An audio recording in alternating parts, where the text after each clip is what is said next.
આગળ વધીએ તો જે પ્રમાણે આપણે સૌ જાણીએ છીએ કે હાલ અમદાવાદની અંદર એક માતમ છવાઈ ગયો છે અને સમગ્ર અમદાવાદ શહેર સાથે ભારત દેશની અંદર એક શોકનો માહોલ છવાઈ ગયો છે। જ્યારે વધુ માહિતીમાં આપણે આગળ જોઈએ તો અમદાવાદથી લંડન જતી ફ્લાઇટની અંદર મળતી માહિતી અનુસાર એન્જિન લોક થવાને કારણે આ ફ્લાઇટ ક્રેશ થયા હોવાનું સામે આવી રહ્યું છે। ત્યારે આ સમગ્ર ઘટનાની અંદર 200થી પણ વધારે લોકોના જીવ ગુમાવ્યા છે। ત્યારે વધુ મહત્ત્વનું છે કે આ ફ્લાઇટની અંદર કેટલાક નાના બાળકો ફૂલકાઓ પણ હતા અને પૂર્વ મુખ્યમંત્રી શ્રી વિજય રૂપાણી પણ આ ફ્લાઇટની અંદર હતા અને ત્યારે આ ફ્લાઇટ ક્રેશ બાદ વિજય રૂપાણીનું પણ નિધન થયું છે। ત્યારે સમગ્ર ઘટનાની તપાસ માટે ઉડ્ડયન મંત્રી તેમજ મુખ્યમંત્રી ભૂપેન્દ્ર પટેલ, રાજ્ય ગૃહમંત્રી હર્ષ સંઘવી તેમજ ભારતના ગૃહમંત્રી અમિત શાહ અને હાલ સવારમાં નરેન્દ્ર મોદી એવા વડાપ્રધાન પણ ઘટના સ્થળની મુલાકાત લઈ વધુ તપાસ હાથ ધરાઈ રહી છે। ત્યારે મહત્ત્વનું છે કે પ્લેનની અંદર આવેલા બ્લેક બોક્સની અંદર શું સાબિત થઈ રહ્યું છે તે હવે આપણે જોવાનું બાકી છે, પરંતુ ત્યાં સુધી તો સમગ્ર દેશની અંદર એક માતમ છવાઈ ગયો છે। ત્યારે સમગ્ર જનતાને એક જ અપીલ છે કે વધુમાં વધુ માહિતી શેર ન કરવી અને તમારી પાસે આવેલી માહિતીની પુષ્ટિ ચકાસો અને ભારત સરકાર અને તમારા વિસ્તારના પોલીસને સાથ સહયોગ આપો। ત્યારે અમદાવાદ પોલીસે જણાવેલ મુજબ ઘટના સ્થળ ઉપર વધુ પડતી ભીડ ન કરો અને તમારી પાસે આવેલા સમાચારને વધુ ન ફેલાવો, જેથી કરીને આ ઘટનામાં મૃત્યુ પામનારના પરિવારજનોમાં દુઃખનો માહોલ વધુ ઉશ્કેરાય। બપોરે 1:30-2 વાગ્યાની આજુબાજુ બ્રેકિંગ ન્યૂઝ આવ્યા કે અમદાવાદ એરપોર્ટ ઉપર ટેકઓફ વખતે એર ઇન્ડિયાનું એક ફ્લાઇટ તરત તૂટી પડ્યું। લગભગ 242 જેટલા પેસેન્જર ક્રૂ સાથે હતા, આવા સમાચાર હતા। મેં વેરીફાઈ કરવા મિત્રોને પૂછ્યું તો આ સાચું હતું। જે રીતે આ બન્યું એમાં હું માનું ત્યાં સુધી જે કંઈ બ્લેક બોક્સમાં નીકળે એ બધું, પરંતુ મને જે સમાચાર મળ્યા કે પૂર્વ મુખ્યમંત્રી વિજય રૂપાણી પણ એમાં હાજર હતા। મેં વેરીફાઈ કર્યું, હમણાં કન્ફર્મ કર્યું તો આપણા વચ્ચે રહ્યા નથી। આપણને બહુ દુઃખ થાય, સ્વાભાવિક। જે મિત્રો નથી રહ્યા બધા માટે દુઃખ થાય। એટલે વિજયભાઈના પરિવારને સાંત્વના મળે, એમના આત્માને મોક્ષ મળે અને પરિવારજનો જે બધા આખા પરિવારના બધા અને બીજા મિત્રો જે ડૉક્ટર હતા અને નીચે જે લોકો હતા જેના પર આ પ્લેન પડ્યું એ પણ બહુ ખરાબ રીતે જખમી થયા અને ઘણા બધા મિત્રો સ્વર્ગવાસી પણ થઈ ગયા।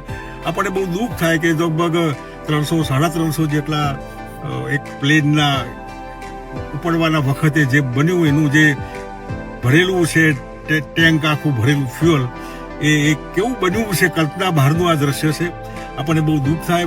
વર્ષો પહેલા લેન્ડિંગ વખતે એર ઇન્ડિયાનું ઇન્ડિયન એરલાઇન્સનું એક પ્લેન તૂટી ગયેલું, 2 મિત્રો બચી ગયા હતા। વિદ્યાપીઠના એક હતા ત્રિપાઠી અને બીજા એક મારવાડી સમાજના હતા, બંને દાઝી ગયા હતા। પણ એ લેન્ડિંગ વખતે હતું એટલે ફ્યુઅલ નહોતું બહુ, આ ટેકઓફ વખતે હતું। મારા ખ્યાલથી દુનિયાના ઇતિહાસમાં હું ટેકઓફ વખતે પ્લેન આટલી જલ્દી તૂટે એ તો અસંભવ, કારણો જે કંઈ હોય, પરંતુ જે હાદસો બન્યો છે બહુ દુઃખદ બન્યું છે।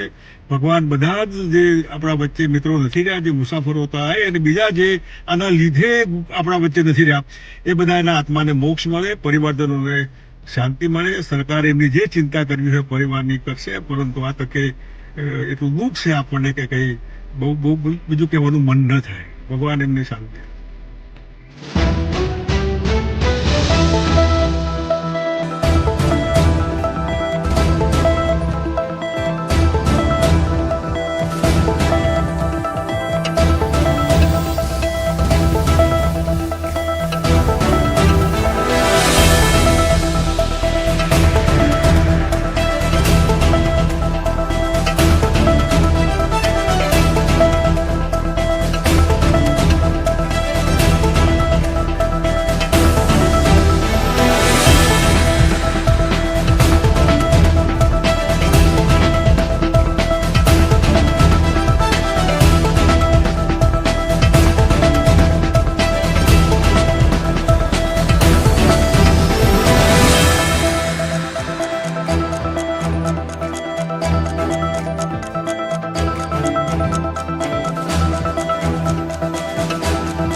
आज दोपहर को